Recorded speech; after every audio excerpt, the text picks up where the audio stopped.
ব্যস্ত শহরের কোলাহল থেকে একটু দূরে, যেখানে একসাথে পাওয়া যায় আনন্দ, অ্যাডভেঞ্চার আর সুন্দর সুন্দর কিছু মুহূর্ত। আসসালামু আলাইকুম এভরিওয়ান, ওয়েলকাম জানাচ্ছি শানকাইরা চ্যানেলের আরও একটি ভিডিও দেখার জন্য। আজ আমরা চলে এসেছি এমনই এক জায়গায় যেখানে রয়েছে মজার মজার সব রাইড, চারপাশে সবুজের সমারোহ, চোখ জুড়ানো পরিবেশ আর পরিবার নিয়ে সারাদিন ঘুরে বেড়ানোর জন্য খুবই সুন্দর একটি পার্কে, নরসিংদীর ড্রিম হলিডে পার্ক। এখানে কি কি আছে, কোন রাইডগুলো সবচেয়ে বেশি মজার, পরিবেশটা কেমন আর পুরো পার্কটাই আসলেই কতটা ড্রিম, সেটাই আজকের ব্লগে আপনাদেরকে ঘুরিয়ে দেখাবো। আশা করি সম্পূর্ণ ভিডিওটি দেখবেন। আর দেরি না করে চলুন তাহলে ঘুরে আসি আমাদের আজকের ড্রিম হলিডে পার্ক। চলে এসেছি নরসিংদীর ড্রিম হলিডে পার্কে। একটা টিকিট কেটে ভেতরে চলে এসেছি। পার্কের মূল ফটকেই আপনার চোখে পড়বে পার্কের একটি ম্যাপ, যেটা ফলো করে খুব সহজেই পার্কটির বিভিন্ন স্থানে পরিদর্শন করতে পারবেন। এই পার্কটিতে এন্ট্রি করার জন্য বড়দের টিকিটের মূল্য হচ্ছে ৩৫০ টাকা এবং বাচ্চাদের জন্য ২৫০ টাকা। এখানে শুধুমাত্র এন্ট্রি টিকিট ৩৫০ টাকা করে, আর বিভিন্ন রাইডে ওঠার জন্য সেই টিকিটগুলো আপনাকে আলাদা আলাদা করে কিনে নিতে হবে। প্রতিটি রাইডের প্রাইস ৭০ টাকা থেকে শুরু করে ৩০০ টাকা পর্যন্ত। পার্কে ঢুকতে প্রথমেই চোখে পড়ল একটি বাইক রাইড, যেটা বেশ জোরে সোরেই রান করছে। এর টিকিট প্রাইস হচ্ছে ১০০ টাকা। আরও রয়েছে রোলার কোস্টার। এখানে বড় আর ছোটদের জন্য দুটি আলাদা রোলার কোস্টার রয়েছে।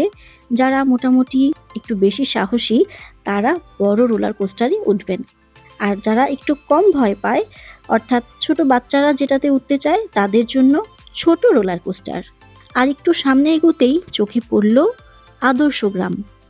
এত সুন্দর করে সাজিয়েছে এই জায়গাটা, যেটা আসলেই আদর্শ। আমরা যদিও এই গ্রামের খুব কাছাকাছি যেতে পারিনি।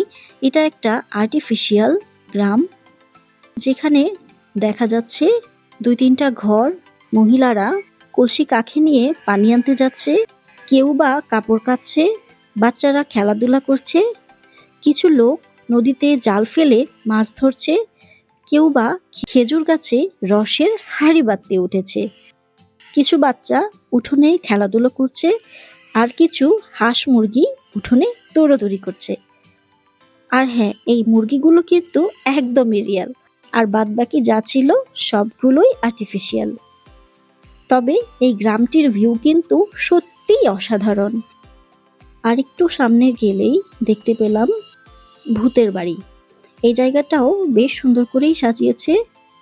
এর পাশেই রয়েছে অ্যান্টার্কটিকা। কিছু পেঙ্গুইন তৈরি করা ছিল, যেটা সবটাই আর্টিফিশিয়াল। এর পাশেই রয়েছে ক্যাবল কার। আমরা সবাই মিলে এই ক্যাবল কারের টিকিট কেটেছি। ঢাকার আশেপাশে ক্যাবল কারে ওঠার সুযোগ হয়েছে, এই সুযোগ আর হাতছাড়া করতে নেই। ক্যাবল কারের এখানে কিন্তু ভীষণ লম্বা লাইন, আমাদের বেশ কিছুক্ষণ দাঁড়িয়ে থেকে অপেক্ষা করতে হয়েছিল। তবে ক্যাবল কারটা খুব এনজয় করেছি। আমাদের ক্যাবল কার চলে এসেছে। এই ক্যাবল কারের একটা বৈশিষ্ট্য হলো, এই ক্যাবল কারটিতে উঠে আপনি পুরো পার্কটাকে একবারেই ভিজিট করতে পারবেন। অর্থাৎ এই ক্যাবল কারের লাইনটা এমনভাবে তৈরি করা হয়েছে যেন ৫ মিনিটের মধ্যে আপনাকে পুরো পার্কটিকে ঘুরিয়ে নিয়ে আসতে পারে। দেখতে পাচ্ছেন একটি সুন্দর বাড়ি, যার বাইরের ব্যালকনিতে ২-৩ জন লোক বসে চা কফি খাচ্ছে আর বেশ আনন্দ করে গল্প করছে। আর একটু এগোতেই দেখা যাচ্ছে শিপ ক্যাফে। এই শিপের মধ্যে একটা ছোটখাটো রেস্টুরেন্ট এবং ক্যাফে রয়েছে। চারপাশে বেশ জোরে সোরে গান বাজছে, যেন এই শিপে উঠলে আপনার কাছে মনে হয় আপনি কোথাও শিপে ট্যুর করছেন। ওই যে দূর থেকে দেখতে পাচ্ছেন, অস্ট্রেলিয়ার সিডনির আদলে তৈরি করা হয়েছে অপেরা হাউস, যেটা কিনা অস্ট্রেলিয়ার সিডনিতে অবস্থিত। এই পার্কে এইরকম আরও বিভিন্ন রকমের থিম তৈরি করা আছে, যেগুলো সত্যিই প্রশংসনীয়। ক্যাবল কারটি এখন ঠিক সুইমিং পুলের উপরে। বিশাল বড় একটা সুইমিং পুল, বিভিন্ন ধরনের রাইড রয়েছে, ছোট বাচ্চাদের এবং বড়দের জন্য উপযুক্ত করে বিভিন্ন স্লাইডও রয়েছে। যদিও আর কিছুক্ষণ পরেই আমরা সুইমিং পুলে চলে যাব। এখন কিন্তু উপর থেকে দেখতে বেশ ভালো লাগছে।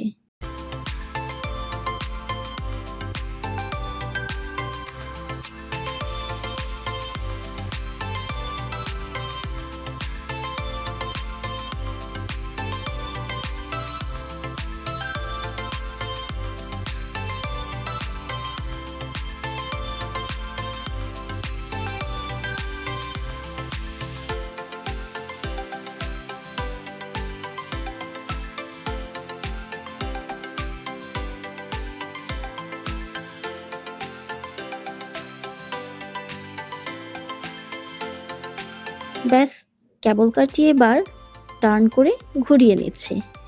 ক্যাবল কারের জার্নি এই পর্যন্তই শেষ। আমার কাছে কিন্তু এই জার্নিটা খুব ভালো লেগেছে। এই পার্কে গেলে অবশ্যই ক্যাবল কারে উঠবেন। এখন চলে যাচ্ছি ওয়াটার কিংডমে। ওয়াটার কিংডমের জন্য আপনাকে আলাদা আলাদা করে টিকিট নিতে হবে। অবশ্যই সিনথেটিক ড্রেস অথবা সুইমিং কস্টিউম পরে সুইমিংয়ে নামতে হবে। আপনি যদি সুইমিং কস্টিউম বাসা থেকে নিয়ে না যান, তাতেও কোনো সমস্যা নেই, কারণ মাত্র 100 টাকা দিয়ে আপনি তাদের কাছ থেকে সুইমিং কস্টিউম ক্রয় করে নিতে পারবেন। সেখানে রয়েছে লকার, 600, 800, 1200 ঠিক এই রেঞ্জের বিভিন্ন সাইজের লকার রয়েছে। আপনি আপনার মোবাইল ফোন, ব্যাগ এবং প্রয়োজনীয় জিনিসপত্র চাইলে লকারে রেখে দিতে পারেন। এই তো আমরা সুইমিং পুলে নেমে গেছি। বাচ্চারা খুব আনন্দ করছিল। যেহেতু সুইমিং পুলটাও বেশ বড়, তাই এখানে চেঞ্জিং রুমের সংখ্যাও কিন্তু কম নয়। এখানে ড্রেস চেঞ্জ করার জন্য অনেকগুলো রুম রয়েছে। সবকিছু মিলিয়ে আমার কাছে বেশ কমফোর্টেবল লেগেছে।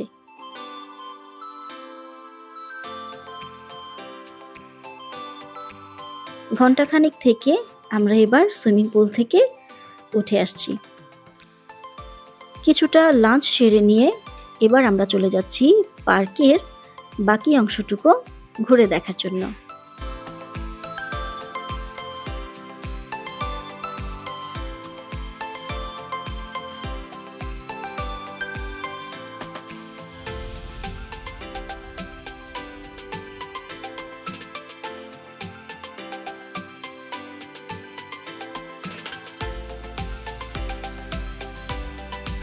এই পার্কটিতে বিভিন্ন জায়গায় ছোট ছোট কিছু লেক রয়েছে।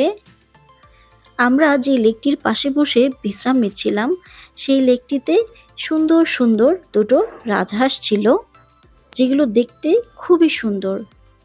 কাছে আসতেই হাঁসগুলো দূরে সরে যাচ্ছিল। এখানে ছবি তোলার জন্য রয়েছে অনেক অনেক স্পট। পরিবেশটা আসলেই খুব সুন্দর।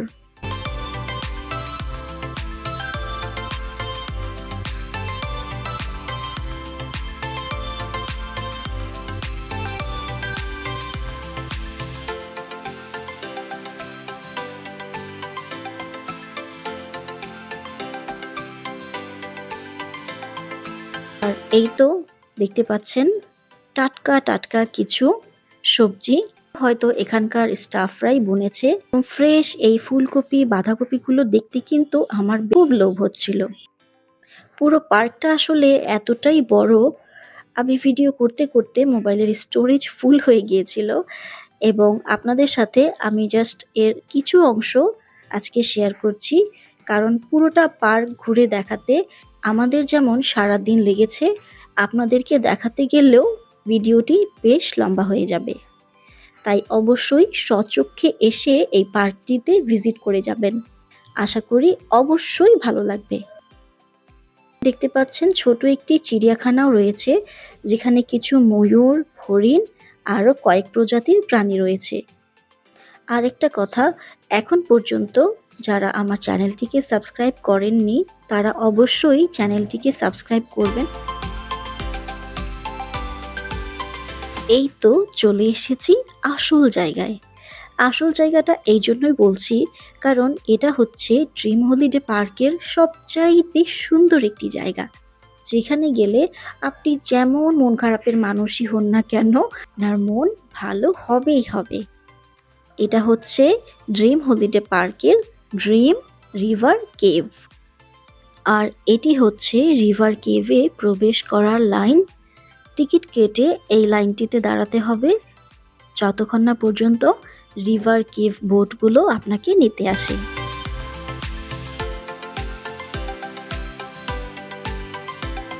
আমি এখনো লাইনে দাঁড়িয়ে, দেখতেই পাচ্ছেন খুব সুন্দর একটি টাইগার বোট চলে এসেছে দর্শনার্থীদের এই বোটে করে কেভের ভেতর নিয়ে যাওয়ার জন্য। এই বোটগুলো কিন্তু দেখতে খুব সুন্দর এবং আকর্ষণীয়, যা বাচ্চা বড় সকলের জন্যই খুব উপভোগ্য। এক একটা বোটে মোটামুটি 5 থেকে 6 জন করে বসতে পারে এবং বোটে করে এভাবেই কেভের ভেতর হারিয়ে যায়। যতক্ষণ দাঁড়িয়ে থেকেছি খুব এক্সাইটমেন্ট কাজ করছিল, কখন আমাদের সময় হবে এবং কখন আমরা যেতে পারবো। দীর্ঘ লাইনের অপেক্ষা করতে করতে আমি চলে গিয়েছিলাম এর পাশেই আরও কয়েকটি ছবি তুলে নিতে। এখানে রয়েছে দুটো আর্টিফিশিয়াল তিমি, বিশাল বড় একটা লেক, যেই লেকে ছোট ছোট শিপে করে দর্শনার্থীরা পুরো পার্কটিকে ভিজিট করছে। ওপরে যাচ্ছে স্কাই ট্রেন। পুরো পার্কটাই কিন্তু বাচ্চা বড় সকলের জন্যই বেশ উপভোগ্য। অপেক্ষার প্রহর শেষ করে এবার চলে এসেছে আমাদের বোটে করে চলে যাচ্ছি রিভার কেভের ভেতর।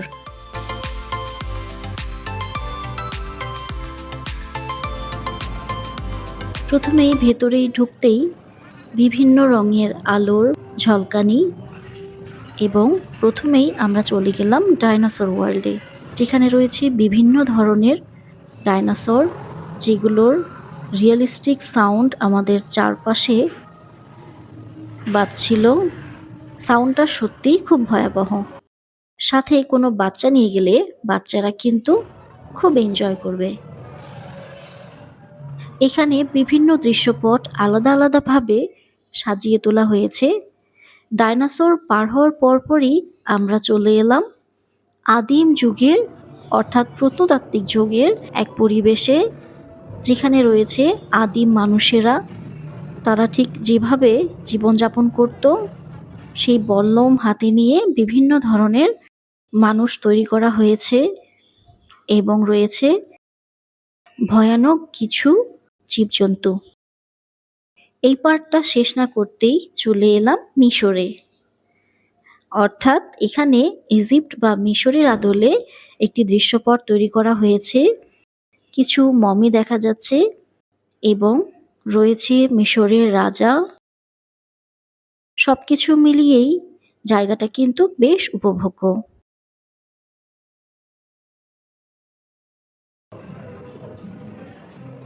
মিশর পার হয়ে এলাম, এখন চলে যাচ্ছি সুন্দরবনে। এখানে রয়েছে বিভিন্ন রকমের বাঘ, হরিণ, বানর, যেগুলো কিন্তু মোটামুটি নড়বড়ে। চারপাশ থেকে এগুলোর বিভিন্ন সাউন্ড আসছিল এবং এই প্রাণীগুলো কিছুটা মুভ করছিল। সত্যিই চোখ জোড়ানো।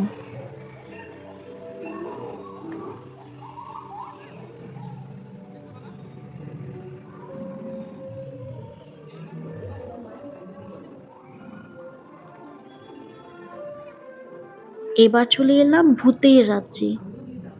চারপাশে ভৌতিক কিছু সাউন্ড শোনা যাচ্ছে, কিছুটা ভয়ের এবং আনন্দের। লাভা দেখা যাচ্ছে।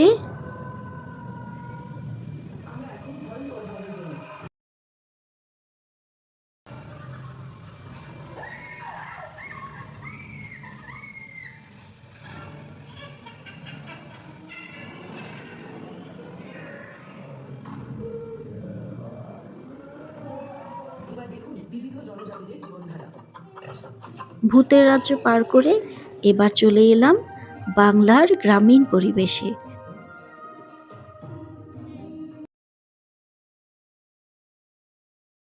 বাংলার সুন্দর পরিবেশে বাঙালি বিয়ে এবং তাদের জনজীবন ফুটিয়ে তোলা হয়েছে। এটাই শেষ পর্ব। এখন আমাদেরকে বিদায় নিতে হচ্ছে। কেমন লাগলো আজকের ড্রিম হলিডে পার্কের ছোট্ট এই ব্লগটি? আশা করি আপনারাও খুব এনজয় করেছেন। ভিডিওটি ভালো লাগলে একটা লাইক দিয়ে চ্যানেলটিকে সাবস্ক্রাইব করবেন। সবাই ভালো থাকবেন। দেখা হবে অন্য একটি এপিসোডে। সবাইকে আল্লাহ হাফেজ।